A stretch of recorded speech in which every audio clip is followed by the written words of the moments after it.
Welcome. My name is Jamie Hubbard. I teach in the religion department here at Smith College and in the program in Buddhist Studies. And I'm very happy to welcome you here to our talk tonight with Jay Michaelson. Jay is the author of numerous books, six books, hundreds of articles on religion, sexuality, law, and contemplative practice. He writes for the Daily Beast and HuffPo and lots of other places as well. His most recent book is called The Gate of Tears, Sadness in the Spiritual Path. Another recent book is Evolving Dharma, Meditation, Buddhism, and the Next Generation of Enlightenment. And one of my favorite, his best-selling book, God versus Gay. He tells me that gay wins. So he has spent a long time, he's spent decades working professionally as an LGBT activist, has founded several Jewish LGBT organizations and has supported those sorts of activities throughout the world. He has a PhD in Jewish thought from Hebrew University. He is also a lawyer with a JD from Yale University and has had visiting positions at lots of universities here and abroad. I first met Jay this last summer in Shanghai. We had a delightful time where he was at a conference on Buddhism and technology. You can tell from the book that I just mentioned, Evolving Dharma.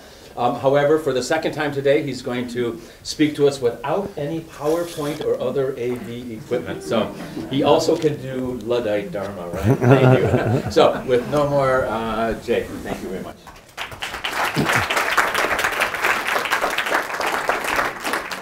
Thanks, everyone.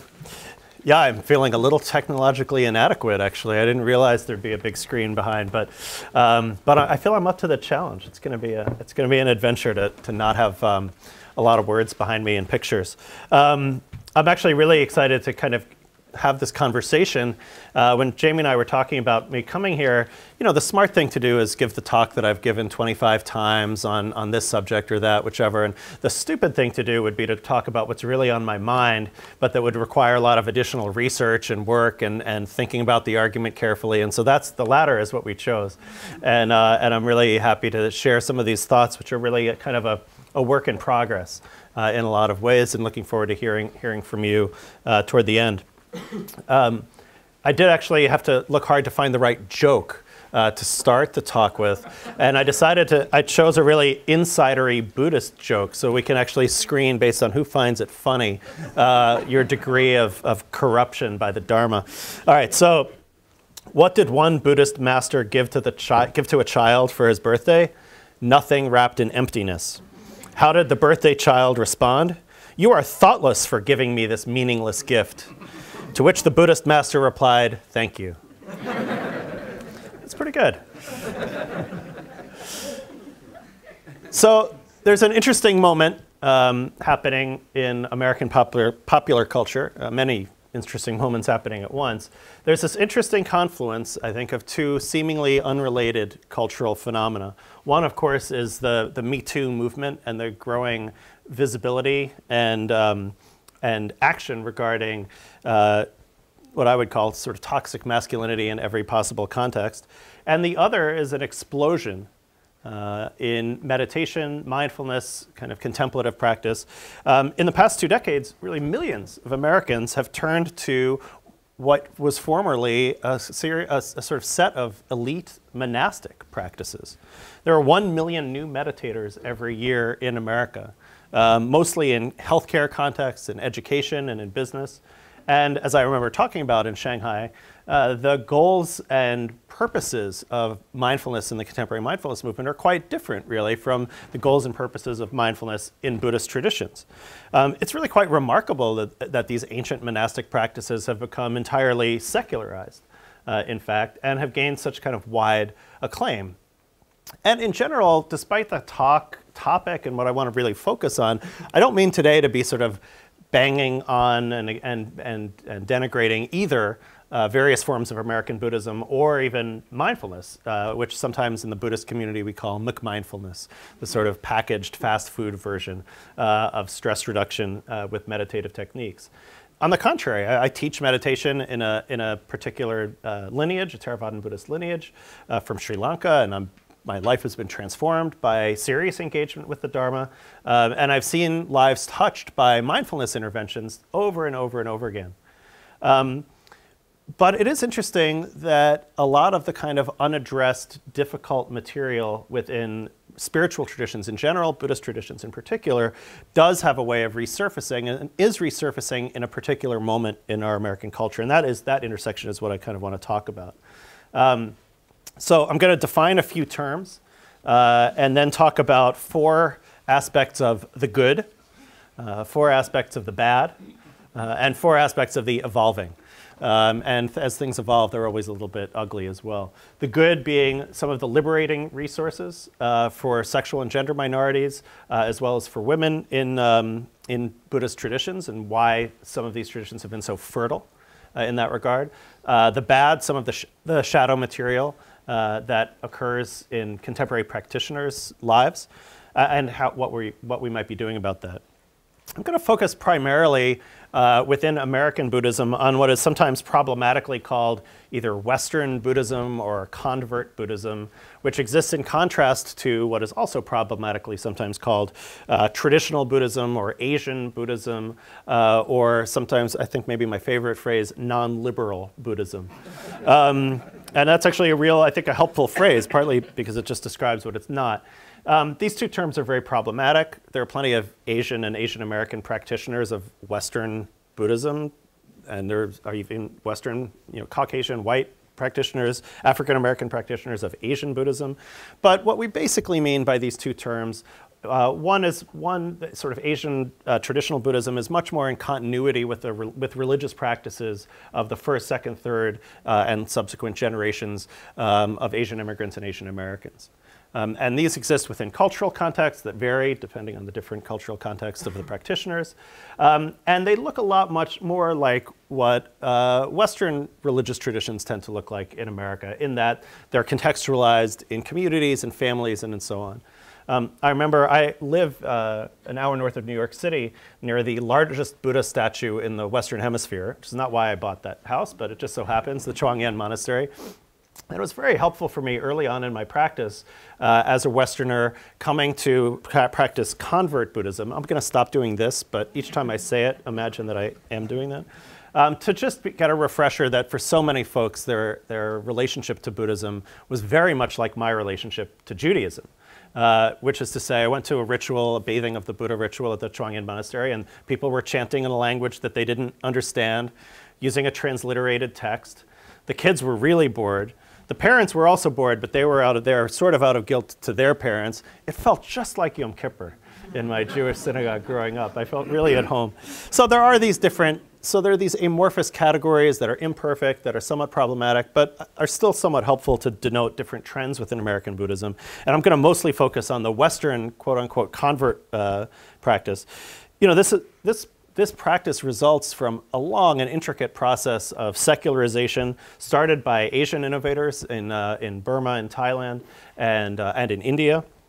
And was first modernized and adapted by those teachers as a way of transmitting or transforming a lot of what was nourishing for them in their own Buddhist traditions to a lay audience, and then became transformed again by the WEIRDs. I don't know if you know the acronym WEIRD, Western Educated, Industrialized, Rich, Democratic.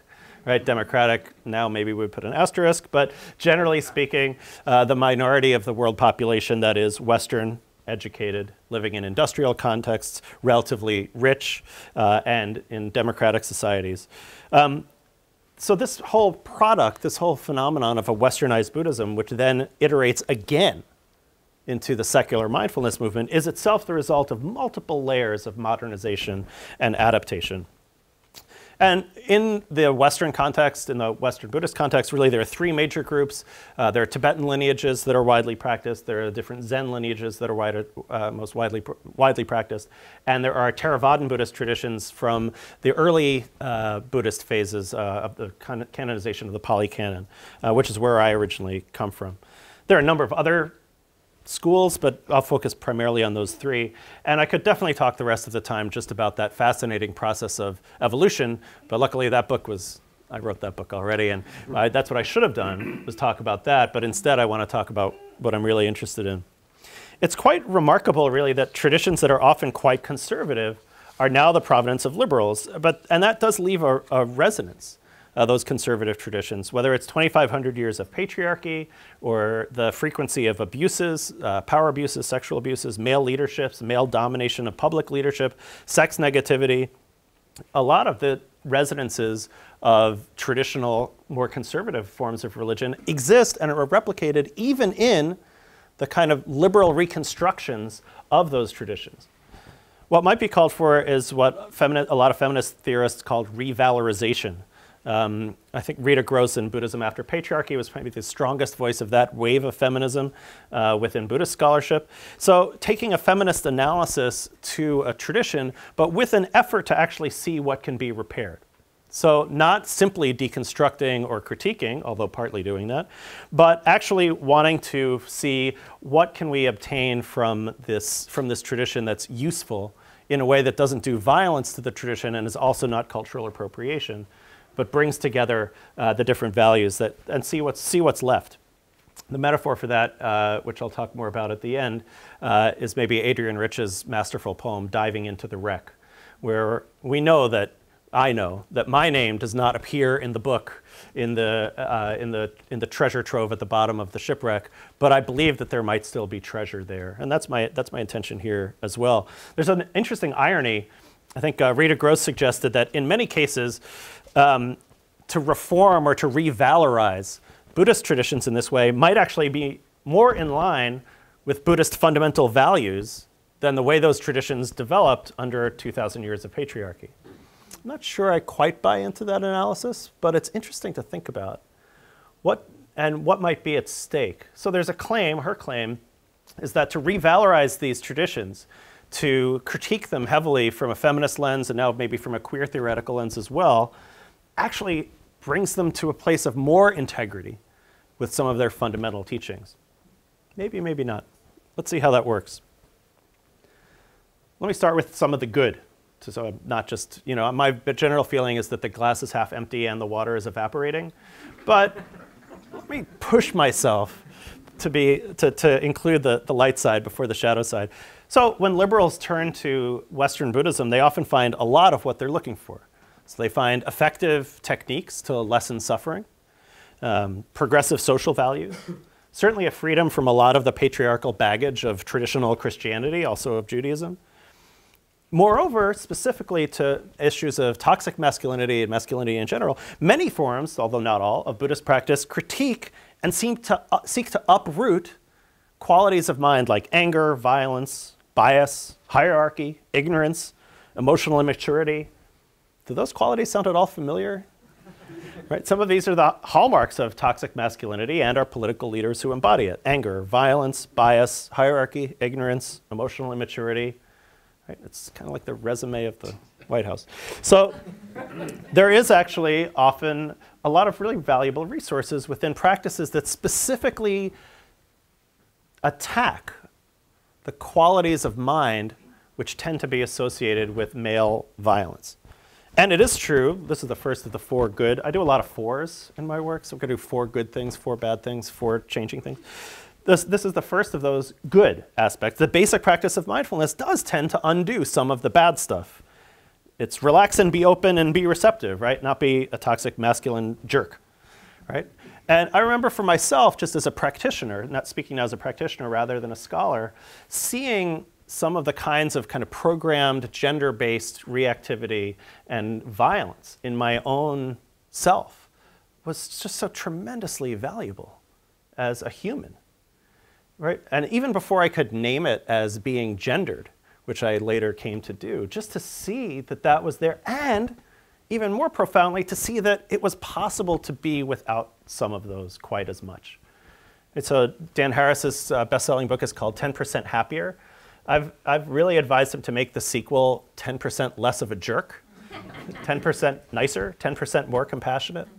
I remember one time I was leading a meditation session very early on in my practice, and I was sitting at that point with my eyes open, so I was looking out at the room just as I'm looking out now, and somebody moved. They shifted their position, which if you meditate, you know is the worst sin, right? In a meditation hall, God forbid you should move and make noise, and right. So normally when somebody would move, of course I would be all reactive because I'm trying to be spiritual.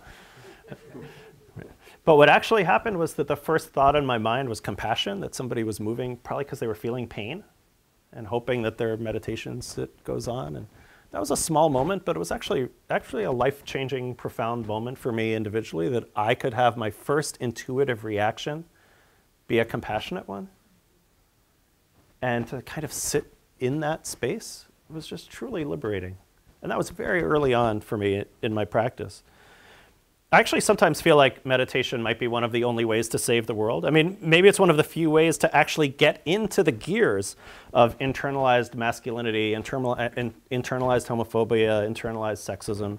Certainly that's been true for me. Looking at a lot of gay shame, internalized self-hatred, coming up again and again and again, finding a way to coexist with that. I've written about that a fair amount. But that sometimes the investigation of Buddhism by Western liberals really does deliver a lot of the goods in a profound way.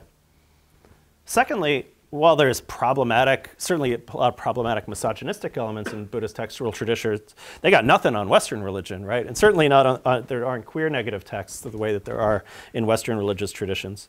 And it's possible to say, well, this was a cultural time and place, and we can update. There's a kind of pragmatism to a lot of streams of the Dharma, where it's possible to look at the problematic aspects of tradition and say, well, this is not as important as how you practice. Right? What's more important is what you're bringing to yes, not to ignore this text or this teaching or this idea and not to say it's okay and not to paper it over. But it is really true that there's a pragmatic aspect to a lot of Western Buddhism that engenders or enables a kind of critique without a debilitating critique of the problematic aspects of the tradition. So not ignoring, but also it's not an essential stumbling block. Whereas, in my Jewish tradition, I mean, I wrote that book, God versus Gay, for a reason, because a lot of people do or did perceive that to be like it's one or the other. It says right there in the book. Yeah, it says right there in the book in Buddhist books too, but it's just doesn't have the centrality as biblical verses do in Christianity and then in Judaism.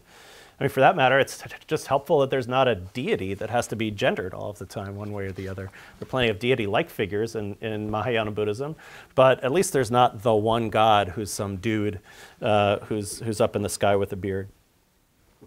Third, there are actually a lot of liberating traditions within Buddhist traditions. The Buddha said many egalitarian things on gender and on caste, taught all kinds of people, including women. I'm going to talk about that more in a second. There are female bodhisattvas like Kuan Yin.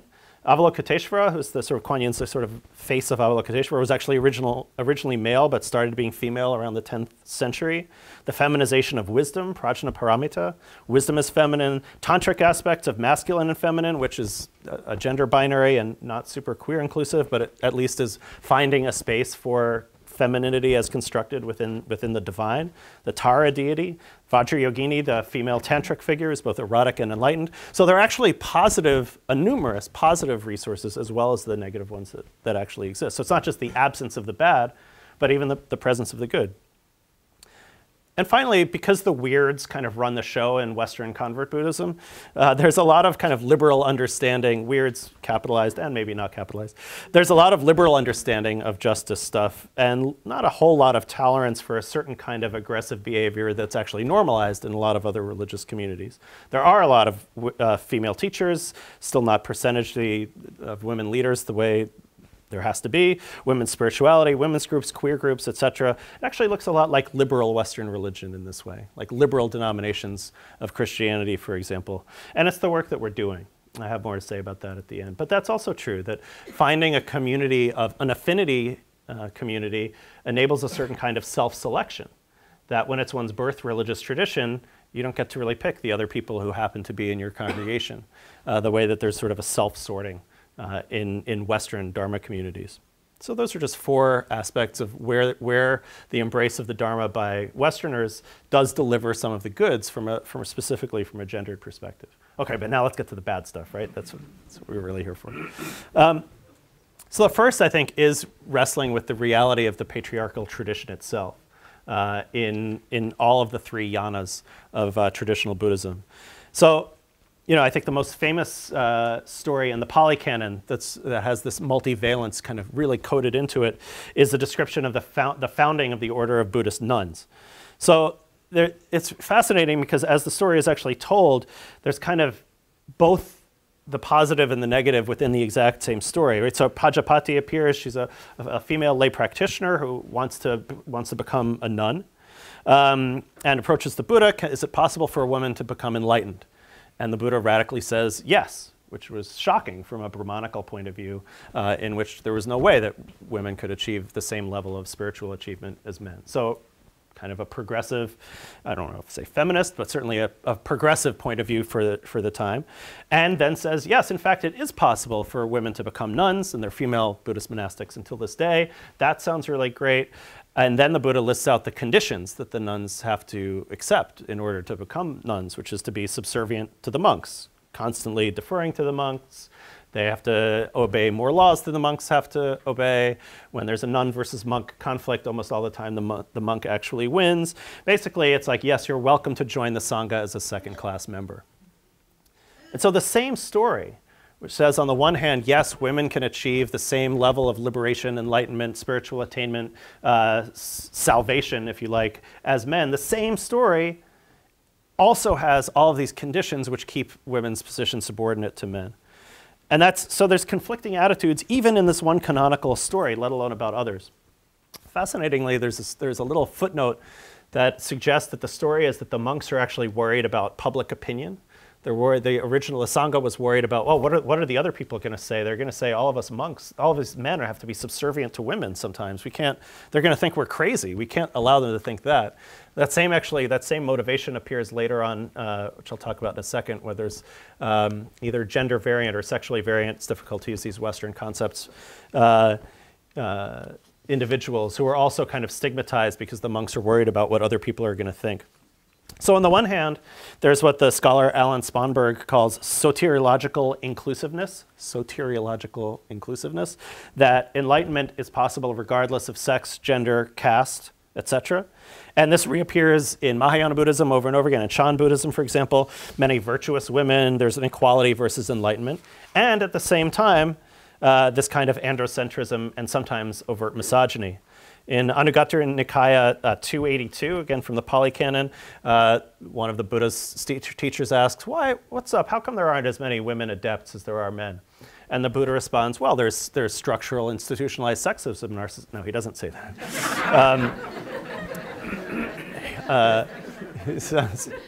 He says, well, it's because women are uncontrolled, envious, greedy, and so forth, like the stereotype of a misogynistic construction of women. There's also the idea that being born female is bad karma. It's an unfortunate incarnation. There's one Mahayana text that provides four reasons for why you might gain birth as a woman instead of as a man. And just in case you were curious, I'll let you know. Disrespect to the Buddha or to the Buddhas. Slandering one who doesn't keep the precepts. Flattery, envy. Again, it's sort of like the punishment fits the crime. You get incarnated as a woman for behaving as a woman in a misogynistic construction of femininity in your past life. So this is problematic, to say the least, right? And these actually have a lot of impact in how the Sangha subsequently was developed.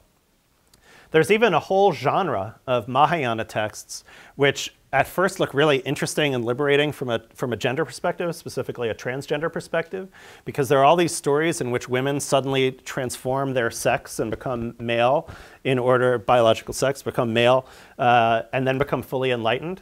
Well, that's really interesting. It's not quite transgender because it's talking about sex, not gender, but that's really interesting. There's all of this, suddenly women become men, and then but it's because they have to become male in order to be enlightened. And they're so enlightened that they can even do this last transformation. So it's not actually a liberating text at all. So that's the first. That's just a patriarchal tradition. Second, of course, there's androcentrism institutionalized, right? So there are stories of Buddhist women, but there are many more of Buddhist men. If you go sort of just a quick sort of statistical analysis, which I couldn't do because I tried, I suspect it's probably 10 to 1 in terms of the number of male voices who are kept rather than female voices. And it gets progressively worse as you go along through the yanas. So Mahayana is probably more problematic than Theravada, and Vajrayana even more so. But again, it's a multivalent tradition. It's not one thing or the other. But the predominance of male figures is really overwhelming, certainly in the construction of the canons. So it's definitely possible for reformists to work with the tradition and find the women's voices that are there, but it has to be a conscious act of action, not simply a passive act of let's just see what the tradition represents. Third, and I think with an interesting kind of, I'm going to put this out and then critique it. A lot of feminist critics of Buddhism have suggested that these are not just texts written by male, but often have a lot of male ways of thinking. And I'm not sure the same kind of notions of male and female ways of thinking really adhere, certainly in a non-gendered context, but it's an interesting question. I remember on one meditation retreat that I was on, somebody was saying that the goal was happiness, the happiness that does not depend on conditions, the happiness of nibbana, of non-clinging. And that's the sort of I don't know, goal, but that's sort of the aspiration of practice. And one person said, actually, I would just, what is safety? Maybe that should be the goal, the paramount goal of practice. So the Buddha says, the Four Noble Truths, that desire, clinging is the cause of suffering.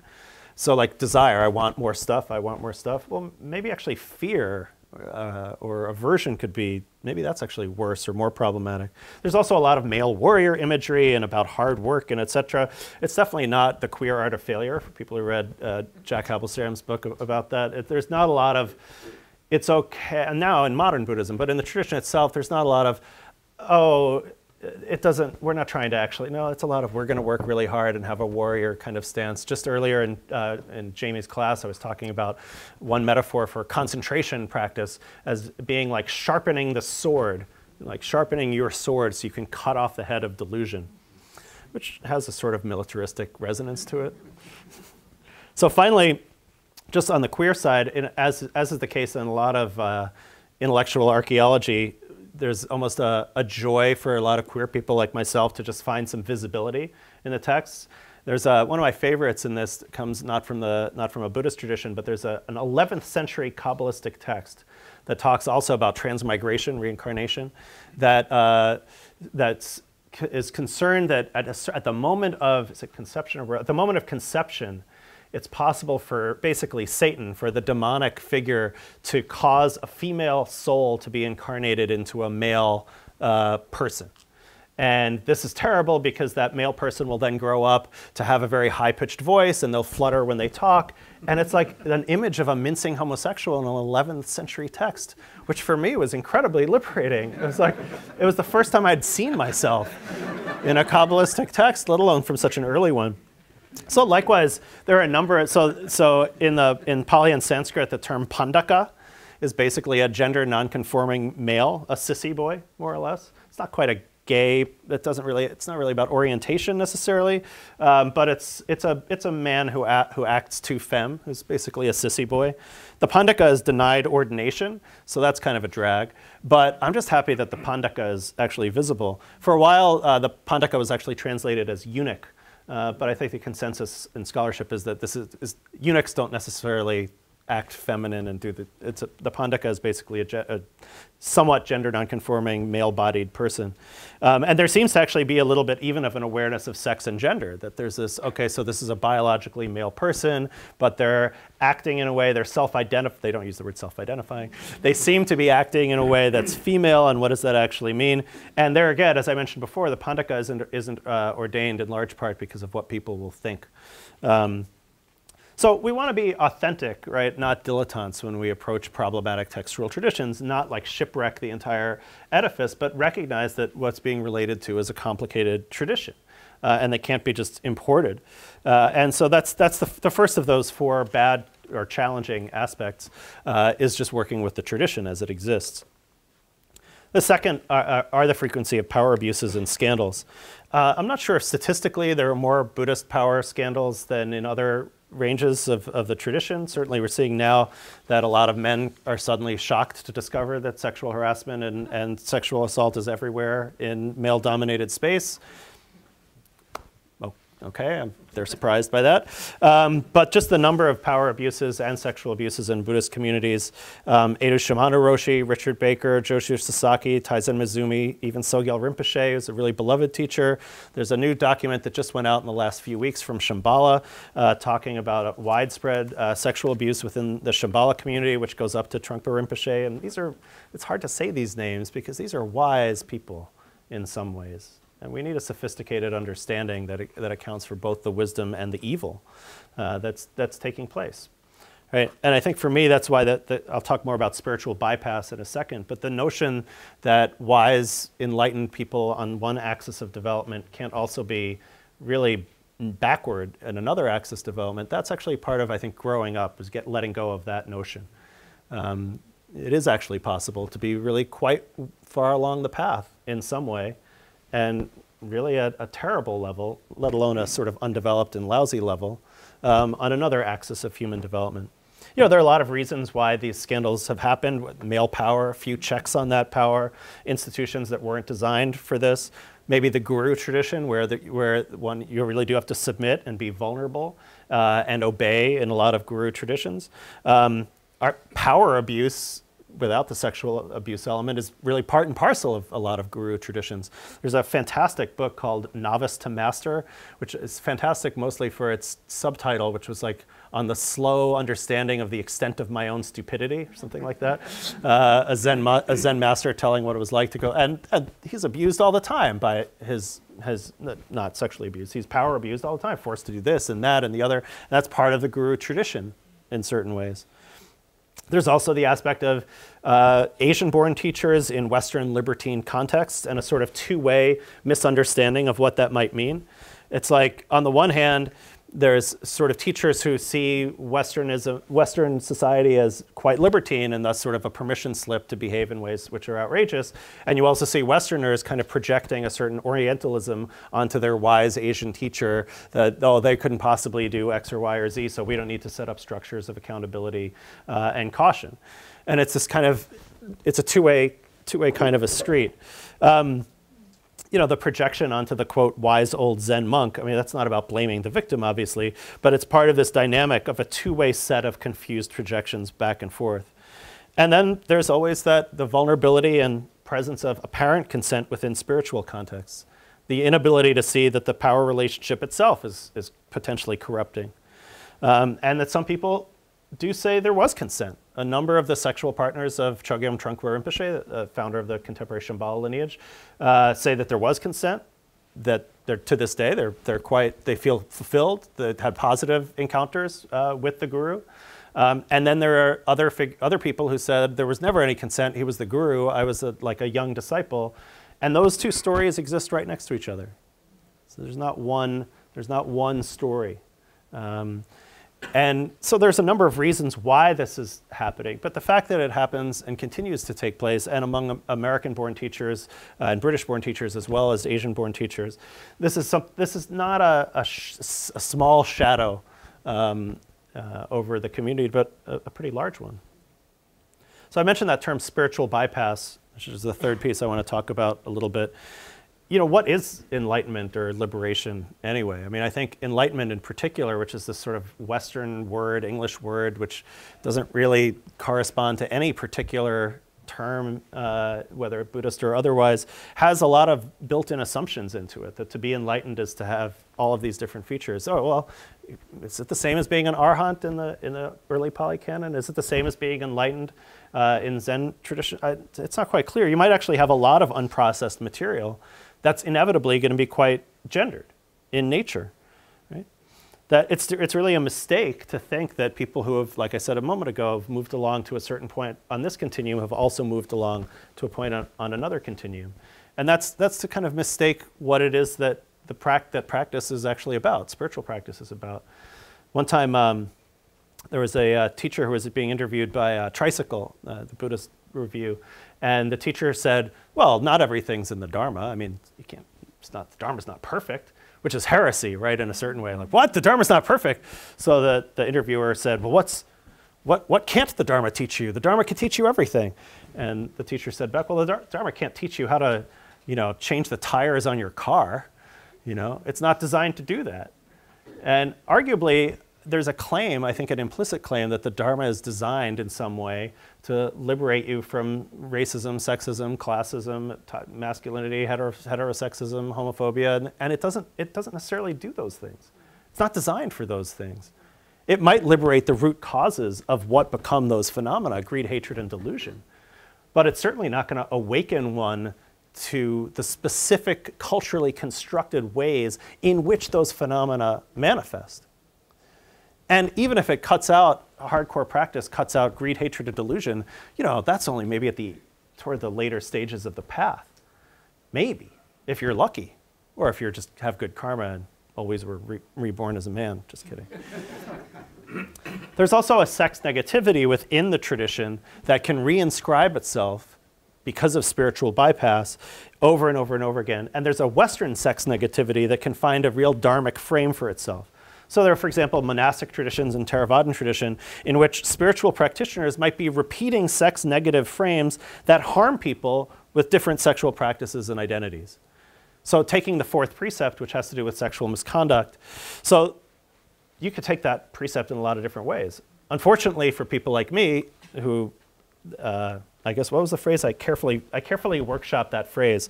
The people with different sexual practices and identities, that's me. So we understand, a lot of liberals understand the fourth precept, sexual misconduct, as not doing harm through sexuality. Well, most of the tradition understood it in a very strict way, actually. Any non-procreative sex, as well as sex with a, quote, prohibited woman. Notice, by the way, that that's addressed to men, sex with a prohibited woman. But it's also a very traditional construction of the fourth precept, which has to do with sexual misconduct. However we understand the fourth precept today, whether in the more traditional strict sense or in a more liberal sense, I've noticed in my own meditation practice how sort of sex shaming and sex negativity reappears in my own very idiosyncratic reconstructions of the fourth precept again and again and again. And it's just one of those things. It's, you know, more grist for the mill, more stuff to work on. So spiritual bypass in one way or the other. Not examining how we're importing some of our values that we might want to be questioning rather than necessarily importing. So finally, all right, enough of a downer. It's been like 10, 15 minutes on just the downer part. But a friend of mine and I once co-led a workshop at New York Insight Meditation Center called "Why Are You So Sensitive?" Integrating justice into spiritual practice and spirituality into justice practice. And we called it "Why Are You So Sensitive?" because that was something that she said. She's a woman of color, and she was a perhaps well-meaning white person actually asked her that, like, why are you so sensitive? And we really felt like that was a good opening point to talk about what privilege might actually look like in Dharma communities and the role of justice and activism in general. There's a cliche about spiritual practice that it leads to a sort of quietism and narcissism. I have had conversations with people who say that we should not do any spiritual practice because it might make you too happy.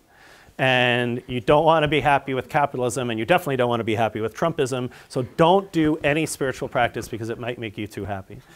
I definitely don't buy into that. I mean, I don't know about you, but I actually, because I've been doing the talk earlier today, I haven't checked the news since like 10 a.m. And I can guarantee that if I turn on my phone, I will become less happy very, very quickly. It doesn't take a lot of work to become sufficiently unhappy for me to be sufficient to actually be motivated to do justice work. Like, that's the easy part, right? So maybe being a little happier so that there's some way of sustainability, of non-burnout, of speaking skillfully instead of speaking my mind in some contexts, maybe. I'm still working on that.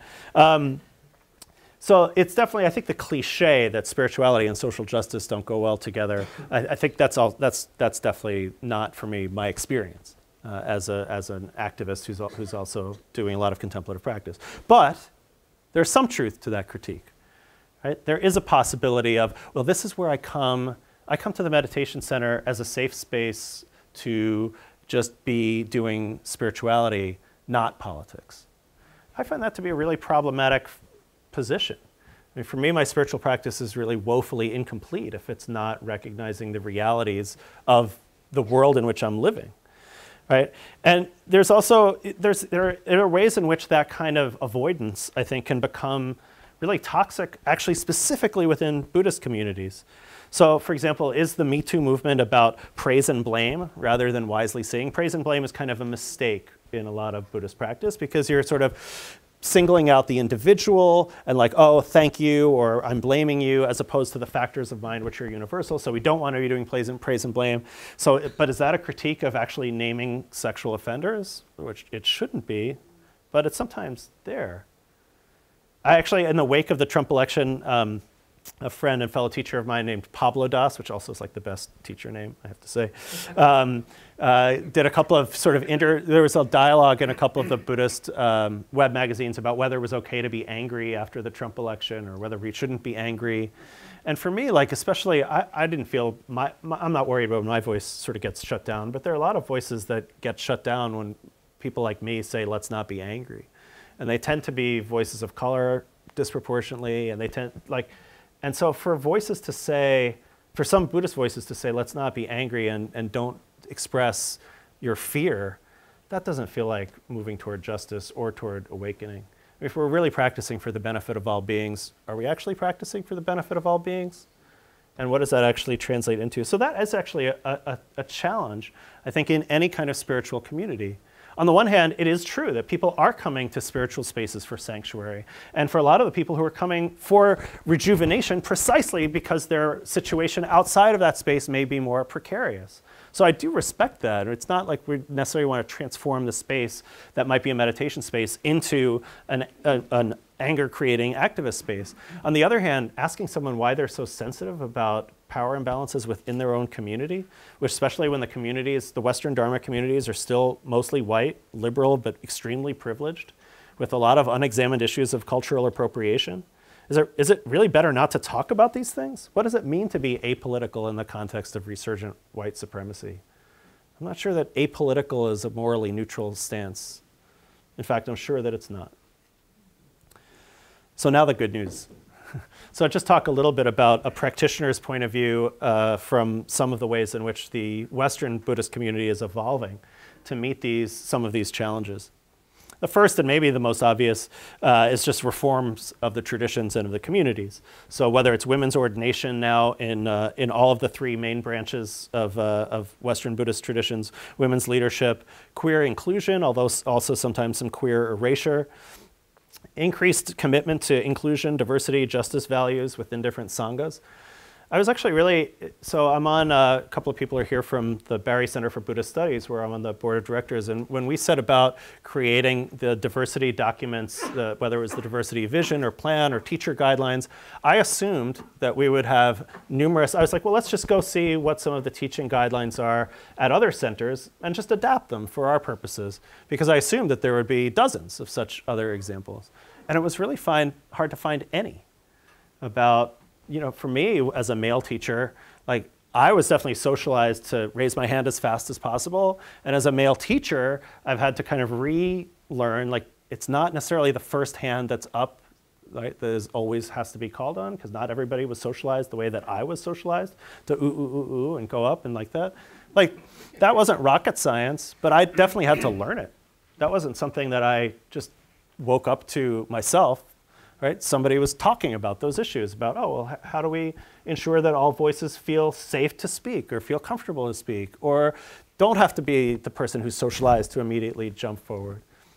How do we make sure that the materials that we're presenting try to have as many voices as possible, given the different kinds of voices, given the constraints of the tradition that I went through below? It's not a huge lift to do that kind of work, but it does take some intentionality. And I was shocked to discover how few models there were in Western Buddhist communities. And we looked hard to find how those values are operationalized in spaces that still look and feel like majority white spaces and majority male spaces. There are now codes of conduct in almost all of the Buddhist communities that were once rocked with scandals, which can be really helpful. There's also been really productive conversations. There's a great anecdote. The first time that the Dalai Lama was asked about homosexuality, it was the 70s, might have been the early 80s. He literally didn't understand the question because there wasn't a corollary term, basically. So what he thought was being asked was about same-sex conduct. And so his first answer people thought was really homophobic. He's like, no, no, no, that's prohibited by the fourth precept, don't do that. And so a number of gay Buddhists, these were gay male Buddhists at the time, were horrified, and they were connected gay male Buddhists, and they were able to, they sort of got a meeting with the Dalai Lama, kind of had a longer explanation about what sexual orientation means in the Western context, and talked about that. And the Dalai Lama literally put out a revised statement to say, oh, I was talking before about illicit sexual contact, and now I'm talking about this. And that was a kind of a bumpy little process, but it resolved in a way that actually the Dalai Lama was able to get in trouble from his more traditional colleagues by saying something positive about gay people. So that's a win. And I think there's an interesting questioning of the guru model, even within traditions, Tibetan and Zen traditions, which have a very strong resonance of guru traditions. It's possible to submit to your guru in some ways, but not in others. Personally, I'm an anti-guru kind of person. I really like non-hierarchical communities, circular communities, but that's me. There are a lot of people who get a lot of value, tremendous value, from having a stronger teacher figure. But it's possible to have that within certain parameters. And it's also it's been really helpful, I think, within these reformist movements to not import colonialism as a way to combat sexism and homophobia, to not assume that it's the Western liberals who necessarily have all the answers, and we can sort of enlighten backward Asian teachers to bring them up to speed with our good Western values, which I've definitely seen pieces of paper which say basically that. But hopefully it's possible to do so with to have that conversation, with a little bit more nuance than that kind of ham-fisted colonialist kind of thinking. And actually learn from a lot of resiliency of female monastic communities for 1,000 years, which might actually have something to teach female communities today if we're careful to look for them. So that's one way in which communities are evolving, is to bring together these different ethical strands or ethical teachings. Second, I think for me a little more exciting, is really seeing the dukkha, the suffering of racism, sexism, homophobia, ableism, etc. To really actually see that as dukkha, as suffering.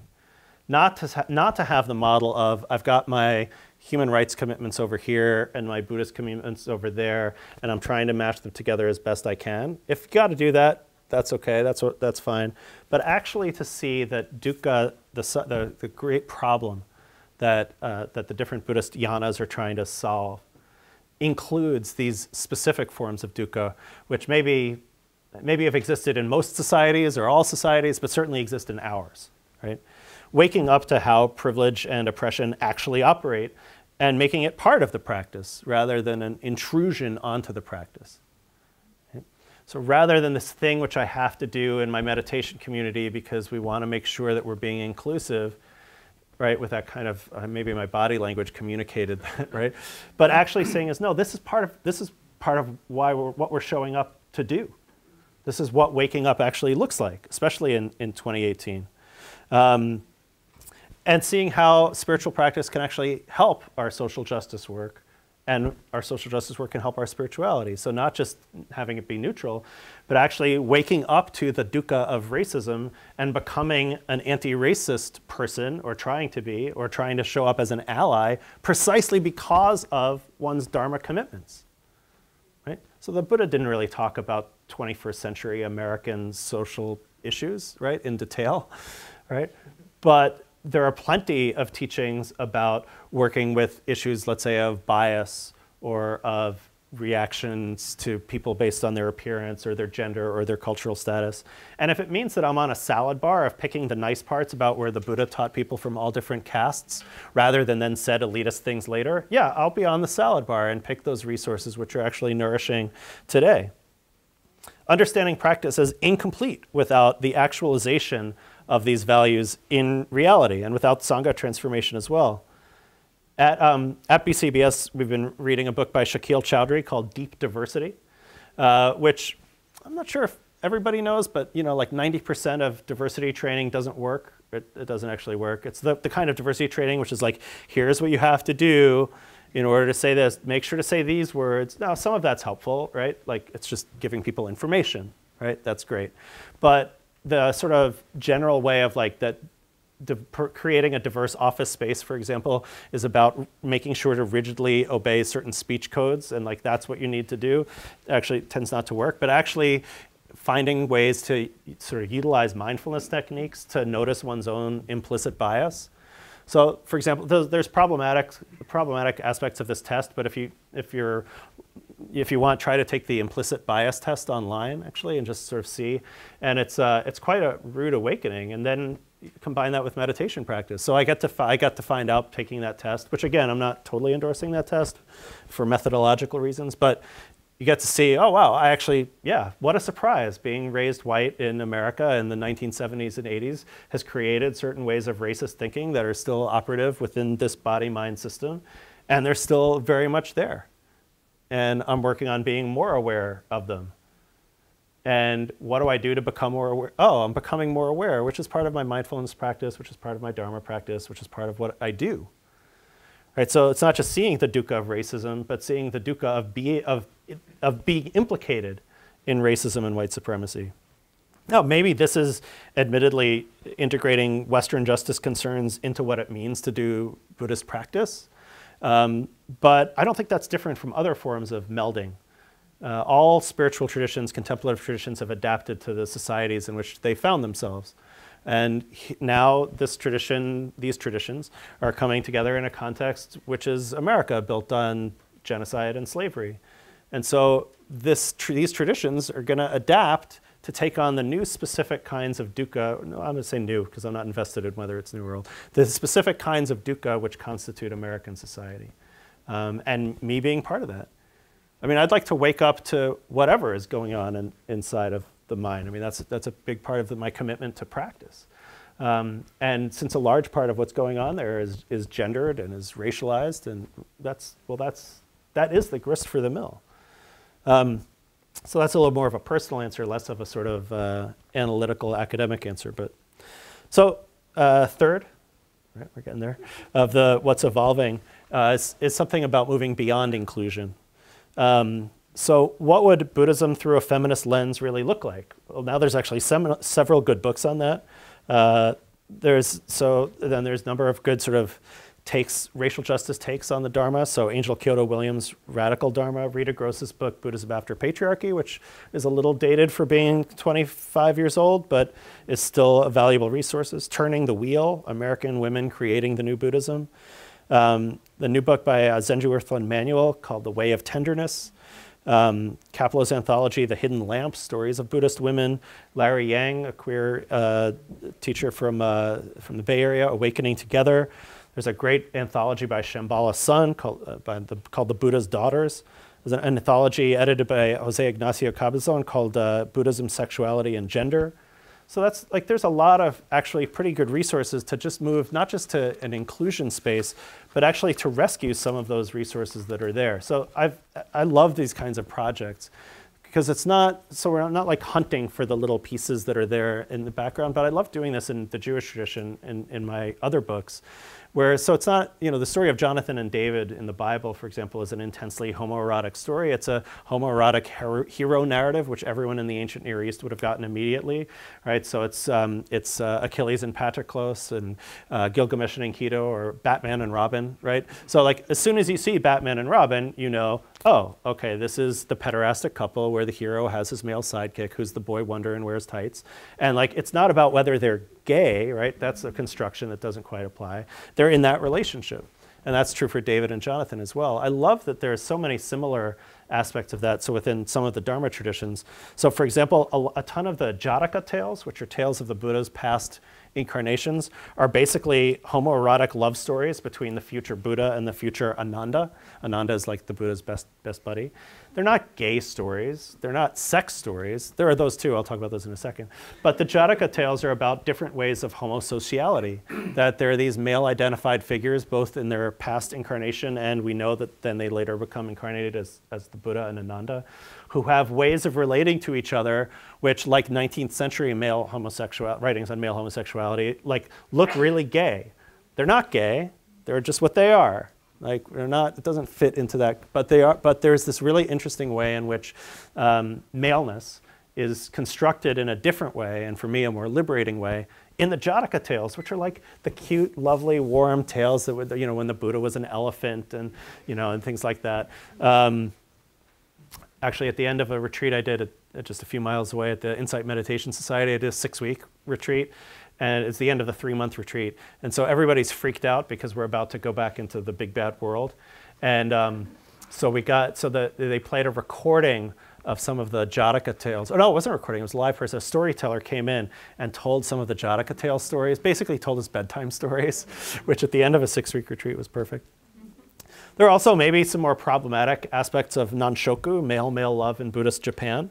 There's a manual for how to seduce boys called the Kobo Daishi, but it's kind of pederasty, so maybe gay men in the 21st century might not want to totally sign on, but it is kind of cute that there was basically the equivalent of a hanky code. There are different hand signals which you're meant to give between the boy and the older. It's basically between, let's say, a 19-year-old and a 13-year-old, kind of saying whether the two are interested.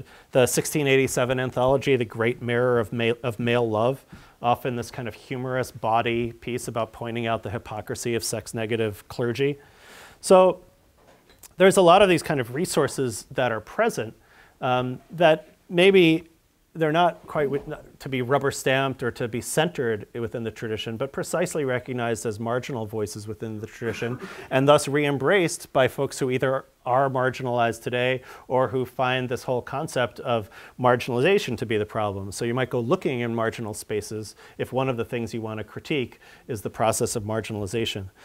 And just as an aside, there's an interesting kind of question when we do some of that. It's not straightforward, just as in the case of these sort of pederastic Japanese Buddhist texts. So there's a lot of different strands, let's say, on gender essentialism within Buddhist traditions. And some go one way and some go the other way. So one goes similar to where St. Paul says there's no male and female in Christ, which is so sex and gender don't matter to liberation. It's just a sort of equality. Everybody can get enlightened. Everybody can be liberated. That's one kind of way of thinking. Another one is the sort of wisdom is somehow intrinsically feminine. Women are connected more to those aspects. Maybe we want to unite the masculine and the feminine, but there's something feminine-y about certain kinds of wisdom. So notice those are two different ways of conceptualizing gender within a philosophical, or in this case, a religious tradition, both of which have some good bits and some bad bits. So it's not like a simple, straightforward of like fishing out the good parts. So there's something really appealing about the egalitarian concept of it really doesn't matter. Sex and gender don't really matter and I'm putting the two together because they're conflated in those texts. Sex and gender don't really matter toward enlightenment because, right, it's equal, right? And it doesn't matter. On the other hand, telling people that their sex or gender doesn't matter is not necessarily the most affirming thing to hear. So my gender identity doesn't matter for my spiritual practice? That doesn't sound quite right either, right? On the other hand, so the part about, well, there's certain kinds of ways of thinking or ways of being, that can be seen as very gender essentialistic. Oh, so because I'm a woman, I have more access to this kind of wisdom, which some men have written about, but maybe I have less access to that other kind of left brain knowledge, right? So there's something really beautiful about the gendering of paramita, of prajaparamita, the sort of sublime wisdom, as feminine in some way. And yet that same tradition could also be somewhat problematic. So it's not a simple aspect. Recovering some of these resources from the past is not just an aspect of grabbing the good bits, but of taking these bits and saying like, well, here's something really liberating about this notion, and here's something really problematic about it, and juggling those and playing with those. And some people may find one to be really valuable.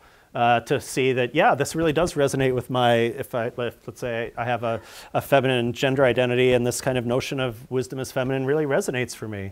And other people might find that gender binaristically problematic and essentialistically problematic and not want anything to do with that tradition. So it's a complicated process, which to me makes it really interesting. And I hesitate to use the word fun because oppression is still involved, but intellectually really fun. And then morally really serious because oppression is involved. So my last point that I kind of wanted to suggest, I've been hinting at all along, has to do with this phrase, the usable past, and the search for a usable past. So for religious studies folks, this is a very familiar concept. A lot of times what academics do, our job is to describe the past in as much detail as possible and try to be as comprehensive as possible. And that's what academics and scholars and professors do, and hopefully do well. Practitioners maybe sometimes have, and sometimes you can be both a practitioner and a scholar. The practitioner side of the scholar practitioner is also searching for a usable past. So what's the past that can be reclaimed, that can be utilized, not in pretending that the other stuff doesn't exist, not in creating a sort of pseudo-authenticity that I'm transmitting, I, a queer person in the 21st century, actually am transmitting the essence of the Buddha's message, but actually saying, no, I have a really complex, ironic relationship to this tradition, to know that, and I'm searching for the pieces of it which might be actually usable. In the context of Western Buddhist practitioners, I think there's an extra layer, right? It might be helpful in that kind of process to replace the fetishization and Orientalism and cultural appropriation that can easily haunt Western Dharma practice with a more sophisticated understanding of a multivalent tradition and a self-aware choice to search for that usable past. So why is that sort of a bonus, right?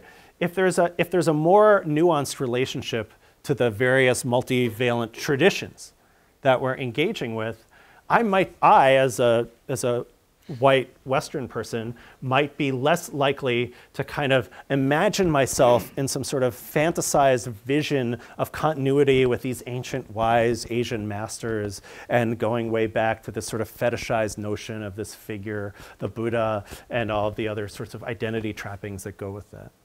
And I say it as a bonus because I've been mostly focused on sex and gender, but actually maybe that's actually the center of the more sophisticated search for a usable past. Maybe it just takes a bit of a healthy bit of irony, a different relationship to this thing called Buddhism, right? There's a famous overused Zen koan that if you see the Buddha on the road, kill him, which is often taken to mean like when you see yourself identifying as a certain, you think that's the Buddha, it's this guy, it's this dude, or it's this thing, or it's this, I'm a Buddhist and this is important.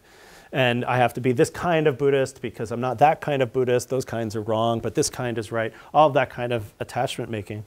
But just an irony about authenticity in general. And really questioning what that actually means as a kind of attachment. We want to be authentic in our choices, but not to a sort of pseudo-imagined authenticity that I'm in this unbroken line to this mysterious tradition. There's sort of maybe that may actually be the opposite from the dynamic trends that I talked about at the beginning, the sort of trends of mindfulness, where there's actually a fetishization precisely of those kinds of Orientalistic aspects. So it's interesting, I think we were talking after the class, that the phrase find your Zen, which has to do with like find where you're the calmest and most chilled out, is probably has the least to do with Zen practice from any phrase you could possibly imagine, which is in large part about disturbing your conceptions of, oh, here's where I'm, this is where I am comfortable, and this is who I am, and I'm this thing, and it's going to be really mellow. And ask anyone who's done a Zen sesshin, it's definitely not mellow. It might look mellow because people are just sitting there, but it doesn't, it's not really. So this may actually be counter to the dominant trend to sort of incorporate secular mindfulness into this somehow fantastic, unbroken tradition. So ironically, recognizing the sex negative aspects, the misogynistic aspects, also the quietistic anti-justice aspects in these traditions is not to, I have to use this phrase, not to throw out the Buddha with the bathwater, but to actually affirm something really important precisely in the moment of the commercialization of mindfulness. That Western Buddhism is actually a postmodern reformist enterprise, half created, reclaiming but not replicating its root traditions.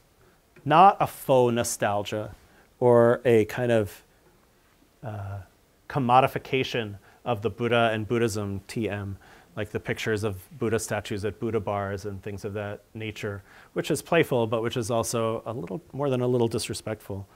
But actually the opposite, to see the complexity and the flaws within the tradition might itself be the operation of self-criticism which is also the antidote or an antidote to some of the forms of toxic masculinity, which we talked about earlier, whether it's abusive teachers or patriarchal traditions or an androcentric bias within the traditions or valuing certain ways of thinking over other ways of thinking.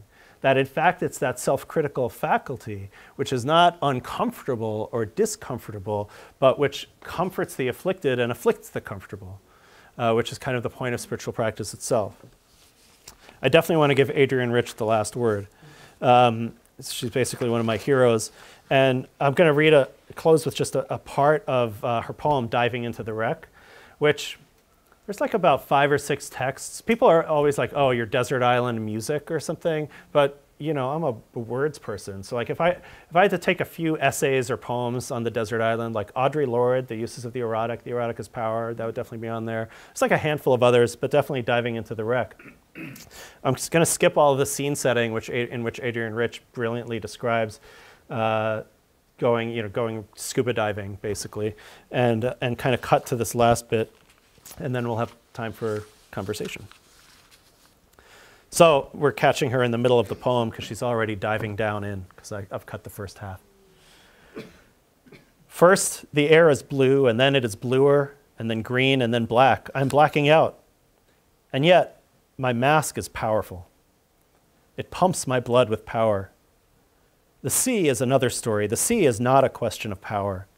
I have to learn alone to turn my body without force in the deep element. And now, it is easy to forget what I came for, among so many who have always lived here, swaying their crenellated fans between the reefs. And besides, you breathe differently down here. I came to explore the wreck. The words are purposes. The words are maps.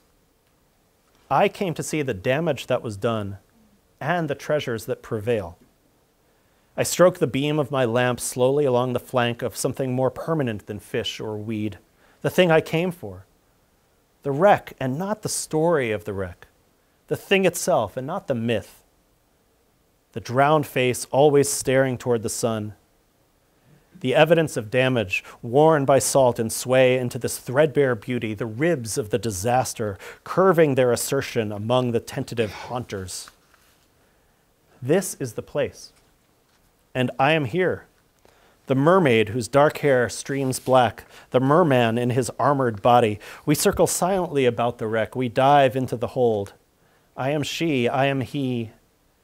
We are the half-destroyed instruments that once held to a course, the water-eaten log, the fouled compass. We are, I am, you are, by cowardice or courage, the one who finds our way back to this scene, carrying a knife, a camera, a book of myths in which our names do not appear.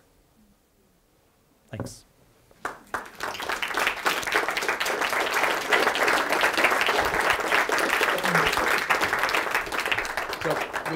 We have time for some questions and conversation, as Jay said. And also, I want to say, after this, we have some food and snacks, and we'll have a reception kind of straight back here. It's called Dewey Hall. It's right across the lawn, the big Greek pillar-like things out in front of there. So if you don't get a question in here, come and have some snacks, and you can continue talking to Jay. But we have at least 15 minutes or so for some questions. So.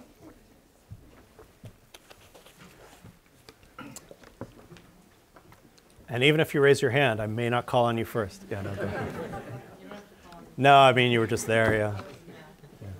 Okay, I've been trying to understand this for years, and I still don't understand how someone like the Buddha can say that they've reached nirvana and not have certain realizations about the structures in society. I guess part of my question is, did oppression in the way that we experience it now exist then? But what it sounds like is that it did. And so if it did, how can the Buddha say stuff like, well, like I'm trying to understand what he was actually saying. Like by saying you have bad karma by being reincarnated as a female. Like was he actually saying what we think he, like what logic is that based on? Like, and was that actually oppressive? Like I just don't understand the concept of reaching nirvana and not realizing oppressive social structures. Like I don't. It's great. So a few things. First, the fun part, the lucky part is that wasn't the Buddha who said that. That came later. So that particular piece. But the Buddha said plenty of bad stuff, so that's fine. We could use other examples.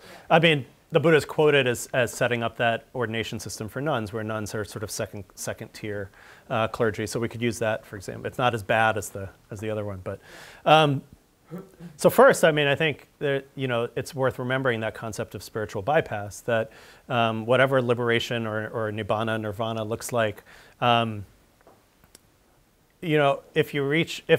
say that there's that thing, whatever it is, it doesn't teach you how to change the tires on your car, right?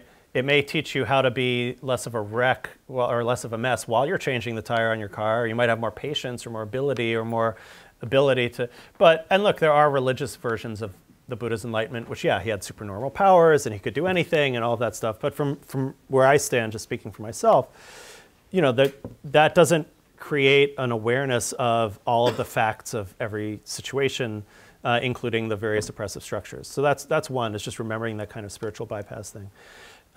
Second is recognizing the multivalence within, let's stay now with the early Buddhist teachings, the Pali Canon, since they're the oldest and the ones that I know best. There's clearly what we would now see as a kind of progressive strain, which I mentioned before, which was caste doesn't matter and sex doesn't matter, and that was radically revolutionary. The Brahmanic tradition, what later became part of what we call Hinduism, was all about, sex, caste, your ability to attain various levels of salvation totally depended on your birth. So that I would even go so far. I would say that's a radical teaching of the Buddha, that the Buddha would take disciples from wherever. So that's that piece.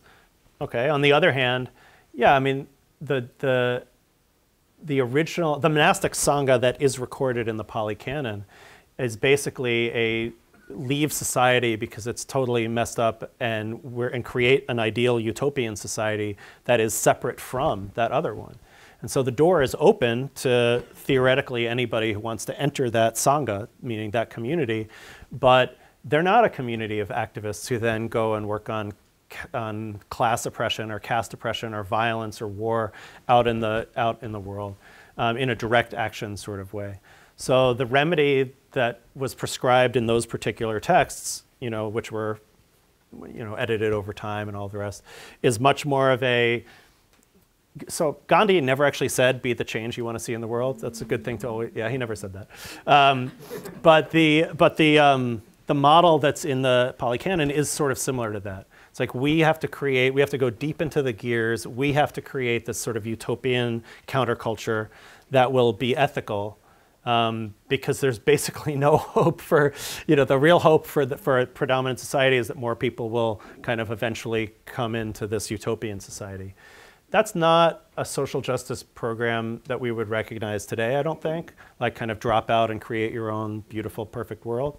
And I'm maybe being a little unfair to it, but that's so that's looking at looking through our lens at a solution to a set of problems that were different from ours. The way that wealth was distributed and the way that caste happened, and it's basically a kind of feudalistic society. And so I don't fault the texts or the Buddha, if you like, for having a approach to justice. I'm not even sure it's justice, but whatever. That's very different from what mine is. So I think there is a recognition of oppression. There's definitely a recognition in the early Buddhist texts of the suffering that comes from oppression. So people who are in oppressed or marginalized positions and who are suffering. And the Buddha recognizes those as suffering and then attempts to be helpful as much as possible in different ways. So that's really clear. And I guess I'm just thinking this thought on the fly, so I haven't worked it out, but I wonder if that might actually be more than half the remedy even today. If there was just an awareness of the suffering that our various systems of oppression cause today, that might go a lot, because there's so much ignorance, and dispelling the delusion might well be some huge percentage of remedying the problem. But I haven't really thought that one through. So I think those are the pieces I would say. Spiritual bypass, what the Buddha said versus what he didn't. It's a very multivalent tradition where sometimes there's radical stuff, sometimes there's if not reactionary, then at least allowing the kind of the world to be. But there is at least a keen, in many, many texts, there's a keen awareness of like the profound suffering that comes from various forms of oppression. And those are the resources that I find the most nourishing. But yeah, thank you. There was one over here. Yeah, you talked about how we can see the suffering caused by racism, sexism, systems of oppression as dukkha. And dukkha is often translated as like unsatisfactoriness. Mm-hmm. And this is something I often wonder about. How do we view the suffering of oppressed people as more than just being unsatisfied with their situation, and as them being, like, the problem is that they are oppressed, not that they are unsatisfied with their situation. Yeah, I mean, that's like the Marxist question, right, in a certain way, right? No, because if, so you could, here's a terrible Buddhist thought. So the problem for, and I do not believe anything I'm about to say, right? Just being clear. This is a terrible Buddhist thought, not a good Buddhist thought. What we really should do, these people who are suffering because of systems of oppression just need to meditate more, right? And then they would be happy, because then they would realize that even if they're being oppressed, like, just bring your, there's a, I forget who said it, Eckhart Tolle, I think. Just bring your full attention to what's happening right now, and there's no problem, because you're fully present right now, and you're happy, and here you are. And there might be a problem in a minute from now, but right now there's no problem. Well, yeah, that's cozy, right? So, okay, end terrible Buddhist thought, right? So you could actually construct, and that is consonant with a lot of, not just Buddhist philosophy, but a lot of spiritual BS, right? But like, I think when you actually see, so, and that's true for religion as well. Right? So if people who are poor, who are being oppressed, would just take more personal responsibility, or would have Christ in their life, or with this, or with that, or the other, it's basically kind of blaming the victim by saying that if they did more spiritual practice, then they wouldn't feel like victims, and that would be great, because then we could keep oppressing them, which is convenient. Yeah, I mean, it's just a tough one. I can only fall back again on sort of admitting that I'm cherry picking the parts of the, in this case, the Buddhist traditions that resonate with, with my understanding. I mean, the Buddha did not, when the Buddha was confronted with people who were in marginalized positions, so let's say widows and things like that, people who were outside of, who didn't have the capacity to earn, who were trapped in a patriarchal system, et cetera, et cetera, et cetera. He didn't say like, oh, just meditate and you'll, like, that's not actually what he did. So I can find those pieces that sort of say, well, that's just not clearly, that's not skillful. There's also a little bit about the kind of hierarchy of needs that, there might be possible at sort of toward the upper end of that hierarchy of needs to do the kind of spiritual practice, to be at peace with what one can't change. But there's also the kind of base level of just basic safety and food and clothing and shelter and, et cetera. So I see that within the tradition as well. That's a much more recent concept. That's not in the tradition, but I see that notion that's there. But I don't think there's really a home run answer to any religious claim which says that what the oppressed person needs to do is do more religious practice or spiritual practice or whatever, and then they'll be happy. I think that I find that incredibly offensive, and yet I don't have like a home run to say you have totally misunderstood everything in your tradition if you actually think that that's what it's about. I definitely can say that's not a predominant response. And again, if you actually look at Buddhists on the ground in Asia or in America, North America, just like a lot of the good kind of churches, whether it's doing work to reach people on the street, street dharma, and the Zen peacemakers, and 1,000 different really good Buddhist social justice organizations that that don't see it that way. Yeah. And I've never met someone who does see it that way. Yeah. Just as we're talking, I mean, just maybe this is a little oversimplified, but in terms of just thinking about the three jewels in Theravada practice, the Buddha's Dhamma and the Sangha. The Sangha has not been widely focused on. If you think of Western Theravada practice, go on retreat, have a few words at dinner, you're inside, goodbye, go home, live in our capitalist world, and that really, as a group now, as Western practitioners, whether we're teachers or whatever form we're in, we're really looking at Sangha in a much more intelligent, wise, and compassionate way. And that's what's the direction we go. Yeah, no, that's right. And yeah, I totally agree. And I think ensuring that one thing that I think is appealing or is nourishing about the sort of the utopian bubble model of creating a just society is it's possible to be a little utopian within that. We're just recognizing, oh, this is a bubble. This Sangha is a bubble. It's not, I don't want it to be impermeable, right? I want it to be more like a membrane. I don't want to go too far with this metaphor, but recognizing that within this space is actually a space to live to somewhat higher ideals than we would even want in a more, let's say, more pluralistic, democratic society. Like I definitely don't want the apparatus of the state telling me which precepts to adhere to, but I may want that from my community of practitioners. And I think we are at that stage. I think that the Western Sangha community, the Western Buddhist community, one of the many things it has to learn from other Buddhist communities, whether we're calling Asian communities, immigrant communities, and so forth, is how Sangha can really function well in a communal context. And I think that's one of the great learnings that the Western, I almost did it again, that the Western communities can learn from other Buddhist communities is what does that sort of look like? And even what kind of, some of the stuff, there used to be a trend in Western Buddhism to look at the sort of ritualized Buddhist practice as kind of like, oh, you're sort of missing the point. That's not really what the Buddha didn't really want you to do all that stuff. He said that rites and rituals don't bring liberation. Well, maybe they don't bring liberation, but they might bring a lot of community. And having coming of age rites and rituals, funeral rites and rituals, all the sort of usual life cycle stuff that many Western Buddhists left behind when they left their religious communities of their birth.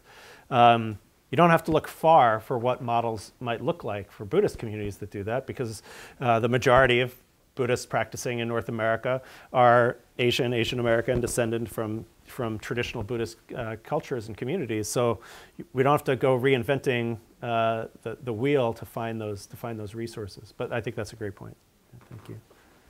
Okay, I think that we're going to let Jay go have some refreshment. And as I said, straight back across the way there, right across the lawn, Dewey Hall, the Dewey Hall Common Room. There's refreshment set up. So please come and continue to ask us more questions. Thanks, Jay.